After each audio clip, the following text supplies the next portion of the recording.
And we're live.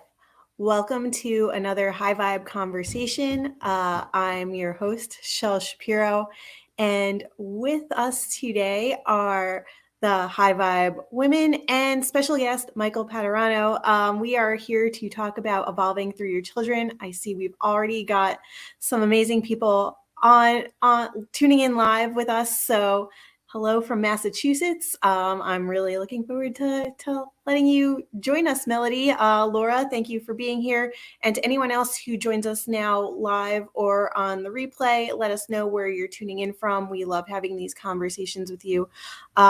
Michael, welcome. It's a pleasure to have you here. Why don't you introduce yourself and then we can dive into how we evolve through our children. Sure. I'm honored to be here. I've always admired and found these conversations tremendously insightful and at a level that I tremendously appreciate. So I'm truly, truly honored to be here. And I'm a solo parent of three children. They really shot my transformation into high gear, whether I wanted it to be or not. So my whole life is evolving through them. So I love the topic, and Linda is a magician with it. So that seems to be the gift.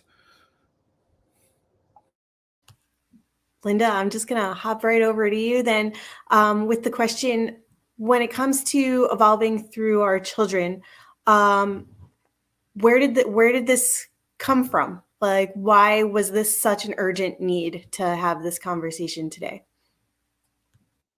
Well, I absolutely love Michael. I'm honored that he's with us, and I've watched his growth and journey evolving through his children.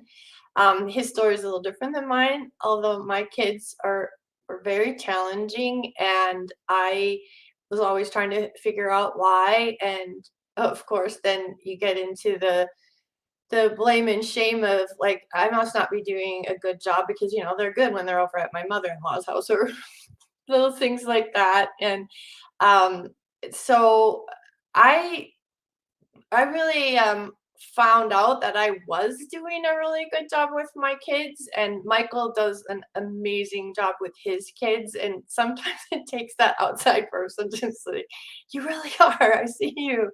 I was in Connecticut. I moved out there when my kids were like 2 and 4. My husband was transferred, and ugh, like a neighbor said they were about 3 years behind in child development. Plus, I have a background in special ed, so it's like if I can, help kids, it's gonna probably be me. And I wasn't helping my kids, at least not the way I felt um, it should look with them. I just showed on myself. Anyways, so it was really cool because one of the neighbors said, "You are the most patient mother. How do you do it? I can't believe how, cool, calm, and collected you are, and how good your kids are." And my kids always had company behavior too. But if my kids did act up, my response was way different than a mom out on the East Coast response. Like I said, they're about 3 years behind in child development. So that felt really good. And then I know I've talked about this before, but when I took my son in to be assessed at a child development center, um, they were like, "You might want to put him on Ritalin." And I was like, wow, you don't put a sick child on Ritalin. And later I found out what that meant. He had a lot of food sensitivities, blah, blah, blah. But back to the assessment, I was then, another gal called me from where I had him tested and said she runs the parent groups. Did I want to be in the parent group? And I'm like, I'll probably just sit around and tell all the other parents what to do and help them. Who's going to help me? And she goes, wow, it sounds like it's really crazy when y'all get going over there. And I said, yeah. And it was the first time that I felt seen, heard, and understood, other than my mom. She always saw it. And she kind of like parented the same way as I did. So we kept things pretty smooth with the kids. But yeah, so I know that journey of challenge with the marriage and challenge with the kids, which Michael has that story as well. So Phew. Yeah, I really appreciate this, Michael. Did that answer your question, Shell, as far as like evolving or? Yeah, I think, and I say this as somebody who's not a parent yet, but I feel like I've parented in some way, shape, or form over the course of my years on this planet. Um,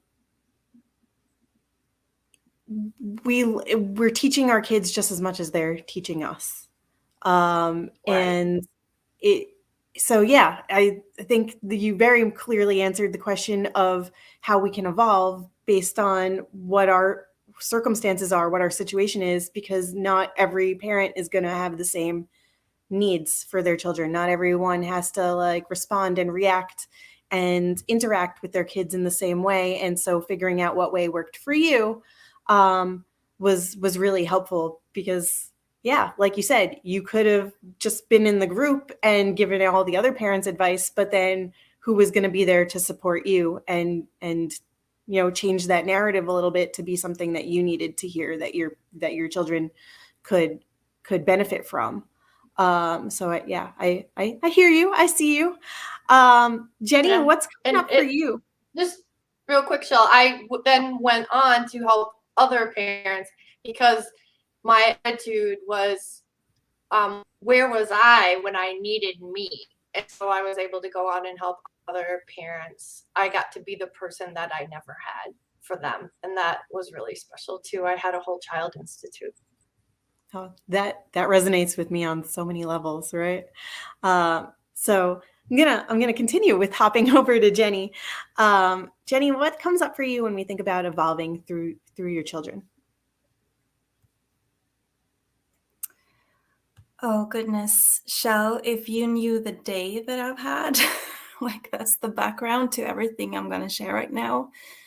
When I think of my children, I think of how deeply I love them and how I love them unconditionally. And to reflect myself in them, like there are so many angles to this. And I think with Michael, we're just going to explore each and every one of them. What comes to me and with the day that I've had is also mirroring myself in the unconditional love that I have for them. Today, I'm probably just going to stand here and accept and love myself. I pour myself out to my children every day, and especially lately. And I was considering, am I gonna reach out to people, like to all of you, and let you know what kind of day I had? But then being aligned with the topic that we're having, no, I'm just gonna live it. Like I love myself unconditionally, and mirroring myself in them is also reminding myself that I am also a child. Like I'm also a human being, and I will embrace myself and I will include myself in that love. I'm actually going to stop there. That's where I am right now. So That's so beautiful, Jenny. And especially, I think about how you honoring yourself and embracing yourself in that way reflects back on your children, how your children are going to see that and be like, oh, okay. So we give ourselves permission to embrace what's going on and embrace ourselves and still find that love. And even if they don't appreciate that now, I feel like that's something that they will appreciate at some point in their lives and realize, yeah, my mom really taught me to embrace who I am and to honor those moments and love myself. And so I'm seeing you, I'm hearing you, and I embrace you from beyond the computer. Michael, I see you nodding your head in agreement. What's coming up for you as you hear Linda and Jenny share? My life story. But there's not days to go over it. So it's, my children went through abuse and by their mother, and so did I by my mother. And the stories are similar, except nobody stopped it from happening to me. I was silenced. That was also the culture in the 80s and 90s. And, we had to have this perfect outward looking house, right, and family situation. My father was a very high financial producer, and that's how he gave love and tried to create safety for the family. Unfortunately, that left him not around, which then left me to deal with it. And I didn't deal with it well, right? I didn't know how to. And to cut the story shorter, back in February of 2020, when I got the proof of physical evidence of abuse against my children, I jumped in the car within 3 days, drove out to Arkansas from South Florida, had no idea where I was going, how I was going to do this. My life was threatened every day being there because the boyfriend was in a biker gang and they would kill people left and right because they were dealing meth for the cartel across the Ozarks. So there was real fear and real everything and real life on the line. And I was alone in an area that I had no idea what it was. I packed for 8 days. I was there for 18 and a half months. So obviously I undershot my expectations of timeline by a little bit. And from the day I got them, the real learning began, because I was so inward and felt so less than and not enough and not able to be there for them, and blamed and shamed and guilted myself for them even being in that circumstance and situation, that for the first 30 to 45 days, I couldn't see past that. So it was kind of just a robotic response, make sure they're clean, fed, and whatever else. Meanwhile, they all were abused in different ways. They all had different triggers. They all had different responses. And they all took their turns triggering me because I never dealt with my trauma. So how they reacted immediately would trigger me. And I really didn't have a choice but to heal, right? Because if I didn't heal, I would have never made it out of there. So for me, I'm so stubborn that I have to be forced into a situation and then I find the best in it. And that's really what happened. It created the diamond from all the pressures, right? There was so many outside pressures, on the verge of losing everything many times while out there, just to every extent and any extent. And it was during COVID, and there was no money, and everything dried up, and I basically had no address because I was living in an Airbnb with them. What I can say about evolving through my children is they're mirrors, right? Everybody that we meet in this life is a mirror. Well, living with 3 traumatized mirrors and having similar traumatic experiences to them, and then trying to heal through that process, it really was very torturous most of the times. But the beauty in it was they learned from my example, because I lived the example. I also have learned not to shelter my children from the truth, right? People question me like, why are you telling your kids that? Because I want them to be prepared for the real world and what comes next in their life. Because if I sugarcoat things and I play the game that everything's okay, everything's going to be great, that's not the reality of the world. And I want them to be prepared to go into the world and make their impact. It's not about what I want for them. It's about what they're here to do and how can I support them on that journey for themselves. And as far as Jenny, I mean, she lives it daily. We communicate regularly, and she is the living example for her children. And the unconditional love that we show our children is truly the unconditional love that we show ourselves. And we're also showing our children that, right? Honoring and loving ourselves and honoring and loving them, because, it's the extremes. And I talked to, when I was with Linda last week or the week before, whatever that was, the extreme of pain that you're willing to grow and go through is the extreme of joy and love that you're willing to allow. And I'm teaching my children that currently. I advocate for my kids every day. I've been battling the school district for 7 months. My son has been home with me for 7 months. Talk about a crimp in a lifestyle, 24/7 kids for 7 straight months, not a single day break, right? But I'm showing them that they are worth it. No matter what, they are worth it. And I will advocate for whatever is right at all times, no matter what the cost is. And those are lessons that I don't think I could teach them. They had to see them. And I have evolved through my children by watching them respond to it. Because I was never much for giving myself credit. I never thought I was a good father. I never thought that I would ever be able to make up for what I thought I did to them. It wasn't me that did the physical abuse, but I didn't think I'd ever be able to make up for it. But what they've shown me is because of how I live every day and how I live for them every day and how I live for myself every day, I'm doing a pretty amazing job. My son, who was really traumatized when I first got him, in a complete state of, shock and, flight, fight or flight. Everything was fight or flight mode. Every single response he had. Now he comes to me and sits down and has conversations on a level that a 10-year-old should never be able to have. And he is now diving into his own ways of living. And I've taught him meditation, breathing exercises, other gifts and ways to tap into himself and connect to himself on a deeper level. It's just, we have to live the example for them. And I'll let somebody else chime in. I always have a lot to say. And we love hearing all the things that you have to say.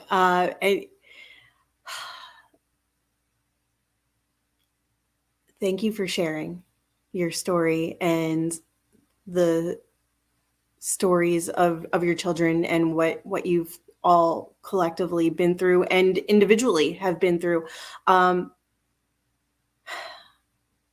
As you're evolving through your children and learning from them and they're learning from you and mirroring each other, do you feel like you've learned something different about yourself from each of your children? And is that something that you feel comfortable sharing a little bit more on, or just more just to say, like, yes, like they've each taught me something very like unique about myself? I'm going to leave it there for a second while I breathe and take it all in. I mean, I'll share, but I feel like I'm commoditizing the time, right? I'm open to share anything. I hide nothing. I live fully transparently, and it makes some people uncomfortable. Yes, I mean, I learned something new, something different from each one of my children at all times. Every day I learn something new from them, about myself, about them, about their depth capacity to love, to be unconditional, to be understanding, to want to heal. My son, the district gave him an option to numb him, right? To put him in school and let him not have to worry about his emotions and just numb him out. And he said, no, I want to heal. That is so much strength. And what I realize is, in a way, he learned that from me living the example. So that's one example of what I've learned from my son. My 5-year-old, gosh, I learn something from her every minute, because she's just a little nutty, and her energy and her soul and just what she's about, she's just so magical. And her capacity to see through the chaos and the truth. She always finds the truth, whether we want her to or not. So it's very interesting watching that, because I always seek the truth, and I try to live in my truth with every statement, every action, everything I do every day. Not perfect at it, obviously. It's not a linear line, but I own it when I'm not. My 12-year-old, unfortunately, is burying everything, and that mirrors me at her age. Except by 9, I was drinking, and 12 doing hardcore drugs. So she hasn't gone to that extreme, because she has an empathic, loving parent trying to support her. But she's not processing the emotions at all and just burying them all. And that shows me on the days that I'm not expressing myself properly, that I need to, so that I don't fall back into that routine again.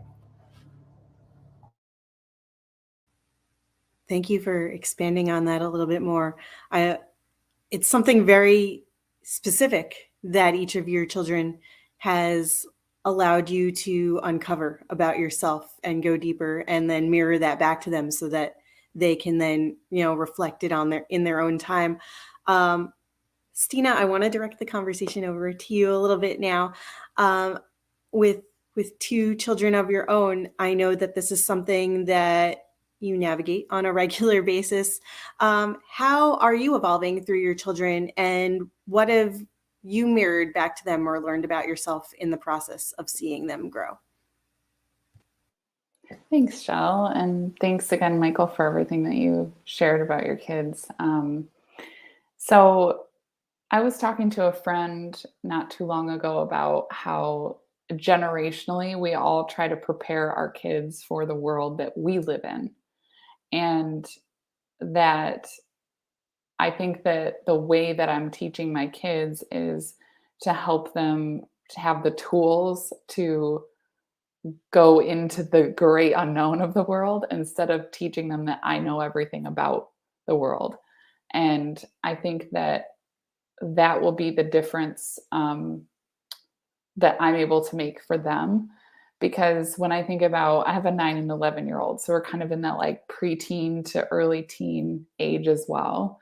And when I think about that age for me, there were so many things that I had to say and so many perspectives I was kind of gaining. And you're at that age, like you're putting the pieces together of like how things work in the world.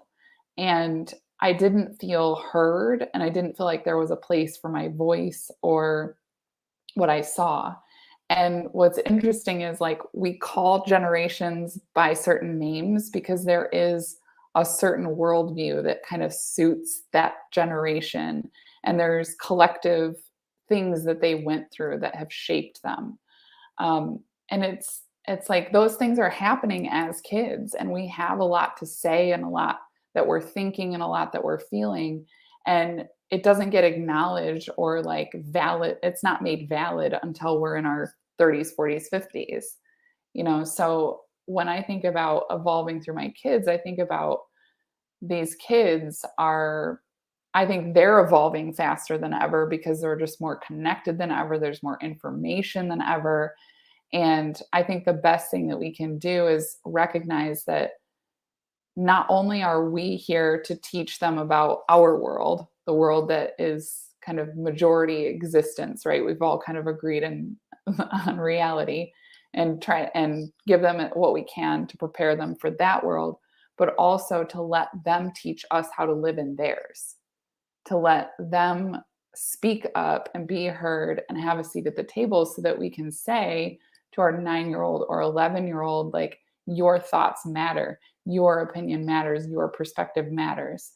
Because the quicker that we're able to kind of assimilate ourselves, like the older generations, the parents, into what they're thinking, the quicker as like humanity, like as a whole, I think we'll evolve together. Instead of resisting what our kids say and trying to conform them to our understanding of the world, to remain open and learning and listening. Because otherwise you just have that like angsty parent-teen relationship on like a collective level where, you know, it's nothing that teenagers do, whether it was in the 1900s or 2022, is any different. Like it's human nature to go, what did my parents do? And what are all the things I'm going to do differently? Right. And so it's like, it shouldn't ever shock us that the next generation found some boundaries to push and found some things that aren't going to work in the future and want to innovate. Like that's what they're doing as teenagers. They're starting to go, what are we going to innovate here? Who are we going to be as a generation? And I think that as time goes on, we're going to start to recognize that and value young people as a source of like input that's just different. And the older generations will have this wisdom that comes from the experiences that they've had. But it's not like we're going to keep, we can't keep trying to replicate the 1950s, the 1960s, the 1970s, the 1980s. Like we can't keep trying to go back if we all want to move forward together. So one of the things that's coming up for me as I hear you share, Stina, is this idea of like being told that this is just how it is, from parents, from other elders that we're supposed to, like, know, trust, and respect. This is just how it is. This is how it's going to be. This is how it gets to be done. And locking ourselves and our children and future generations are trying to, into this idea that things can't change, that they have to stay the same. So I love hearing you speak about giving our children, the future generations, the permission to have a voice, to be heard, to feel seen, and to change things that they do not like about what's going on around them now. Instead of that, this is just how it is mentality of like, nope, we just got to go along to get along. And that's all that there ever could be. So I love hearing you share that you're teaching your children to break those boundaries, to put up new boundaries, to break the cycle, and to be themselves in a world that can exist for them, not for the older generations. So thank you for sharing that, because it's something that I think about quite often, that message of it is what it is. And every time I hear that from somebody, I cringe, because I'm like, is it though? Is it though? Like, do we have to stay the same, or do we get to change and make things different? And that brings me so nicely to Dorrit. Sweet Dorrit. You have older children that are now grown, and you get to watch them in their adult lives now, some of whom have their own children.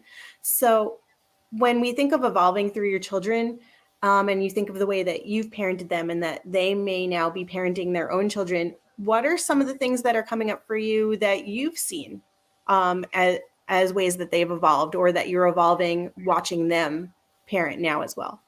That seems really complicated and layered, but have at it, whatever way feels good for you. Just going to translate it into Norwegian first, and then I'm going to come back. No. Yeah, well, thank you for that deep and a very long question, Shell. Yeah, I have one grandson. He's 4 years old now. A few of the other kids are kind of airing the possibility of having children at some point. The youngest one is 22, then it's 24, and it's 30 and 31 and 33. So quite grown up. Yeah. What I see with my grandson now is my son having well, he's his father, so he has a wonderful way of communicating with him, very patient, and explaining a lot, and showing him, bringing him along on a lot of things, kind of what I would say I did with my own kids. While my husband, for instance, he was more old school, and it was no, stop, go away, that kind of. So I was more like, come here, we'll go for a walk, or we'll do this, and let me explain why he said no. So always trying to teach them something out of it, instead of just leaving them with that why, and having them to think for themselves, what do you think triggered that, and what do you think was the reason this happened, and things like that. So they would start thinking for themselves about consequences. My grandson's mother came from well, her mom and dad had split up, and she was a lonely child and super spoiled when she first came to us at 18 years old. She's now 31, so they've stuck together. But when I first met her, I was like, oh my goodness. She had so many things that she thought her word was about, because of her upbringing. Like, she couldn't have food with bits in it. She couldn't have, well, not even yogurt with fruit. She couldn't have anything like that. Pizza was like dough with tomato sauce and cheese. That was it. She was really strict about all those things. And that was, for me, the most transformative, to see her when she got along with my son. And for those 11 years, he has kind of parented her into evolving, trying new things, standing on her own feet. Today she has her own cleaning business, driving license, making food. There is never any talk about bits anymore. And a lot of stuff like that. And I find that so amazing to see that even not just bringing up the kid, but kind of bringing up your partner, and it even tripled over there. So yeah. But I have to say, from the beginning, the first thing that came up to me for me when we were talking about this was when I first had Marius, I was in a 3-year-long abusive relationship, and I was so tense in my shoulders and my back, and a lot of migraines and stuff. So I went to a physical therapist, and after a few times there, she said, well, is everything okay at home? And I was like, no.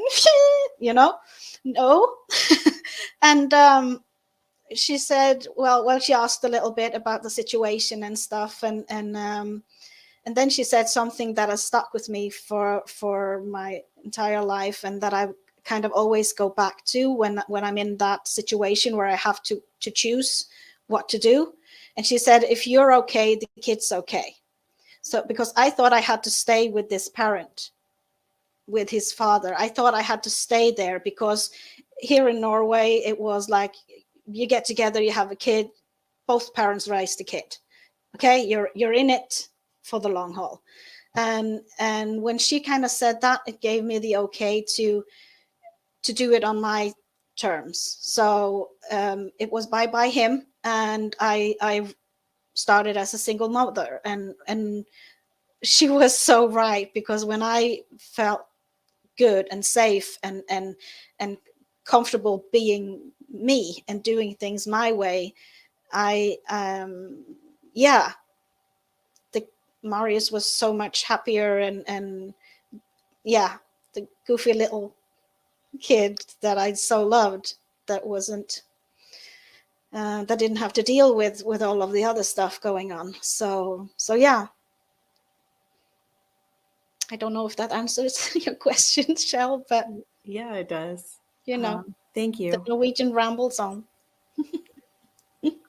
But your rambles need to be heard, because I mean, really, it's really powerful how you've noticed those things, from leaving one relationship and then being okay on your own as a single parent, and then being in a new marriage, and every step of the way, even as you reflect back on it, you can see the points of transformation in yourself and in your children. And as we've been talking about, you mirror each other. You reflect back on each other the things that are most important to you.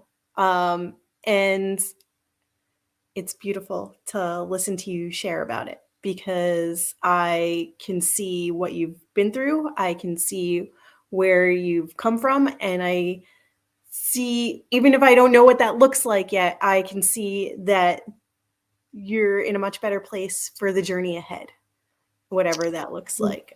Definitely. And that's something that I can see as all of you share.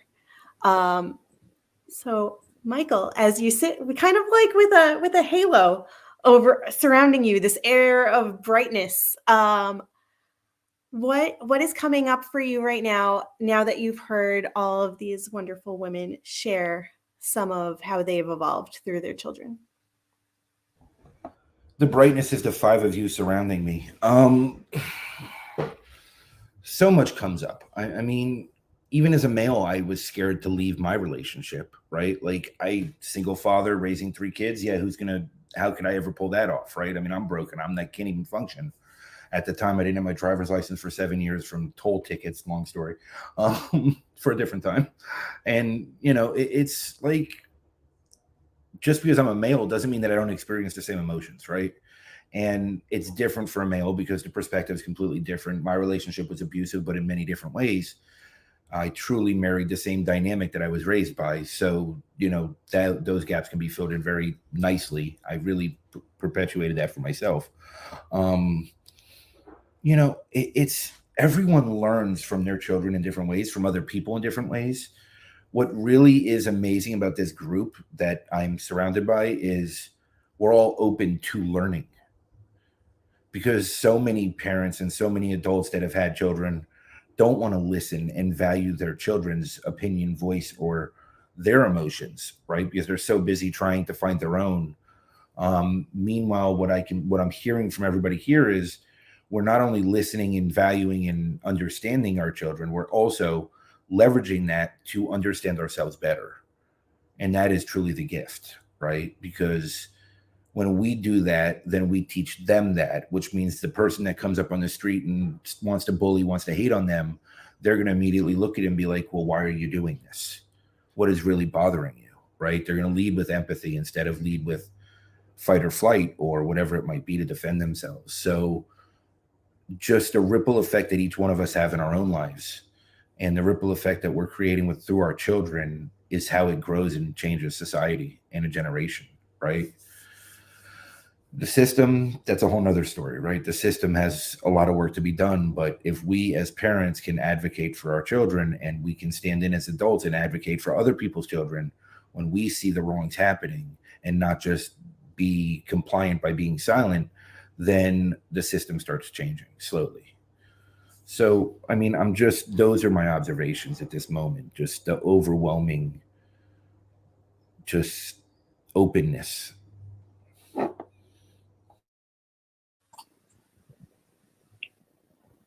One of the things that Dora brings to this group is the experience with stepchildren. She has 2 stepdaughters of her 5, and she also can relate to the marriage of yours, mine, and ours. Not that you don't take them all in as your very, very own.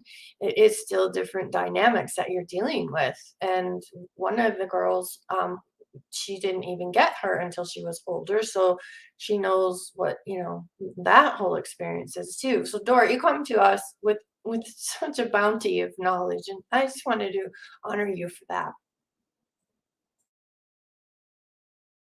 Thank you, highly appreciated. Yeah, it is a different thing to have two bonus kids, as I call them, living with us for such a long time. And that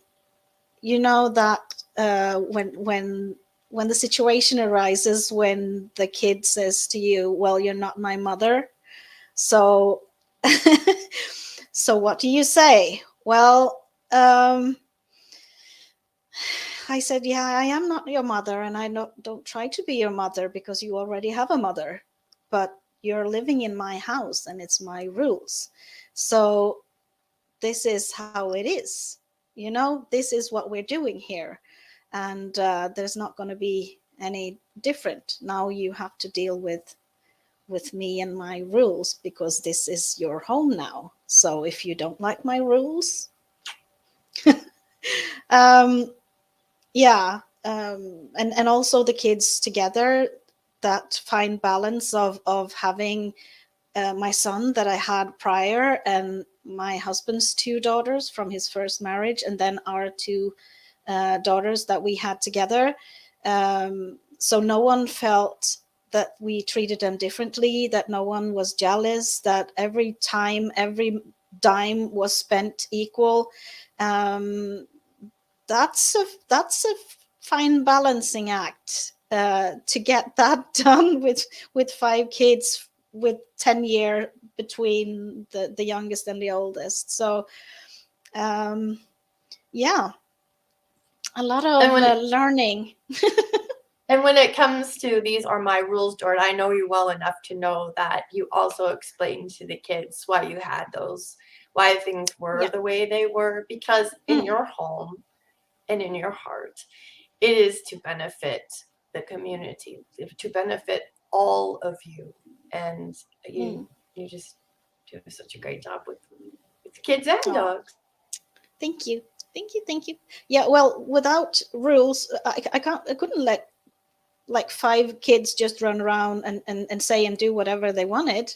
I mean, the youngest ones were looking up to the older ones. So if the older ones were misbehaving, I had 2 little ones that were crazy. So I had to kind of enforce that rules and regulations and explain to them why they couldn't, of course, and try to make them understand that they were role models, whether they liked it or not. And yeah, so to this day, well, all 5 kids are best of friends. Actually, they're all gathering now this Saturday for a Halloween costume party at the oldest daughters. Well, yeah, my husband's oldest, so she's 32. So they're gathering there, and everyone is making costumes and having a great time. So I'm going to babysit my grandson while my son is going up there with his wife. Or yeah, so something must have worked.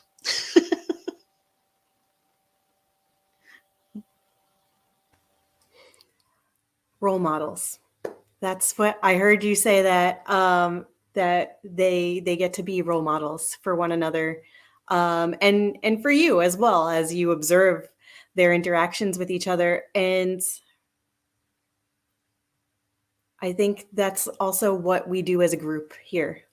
We become role models. We get to be role models for anyone who's watching us, for tuning in, who may be struggling with things, whatever those things are in their home life, their work life, their circumstances, their whatever it is that you're going through.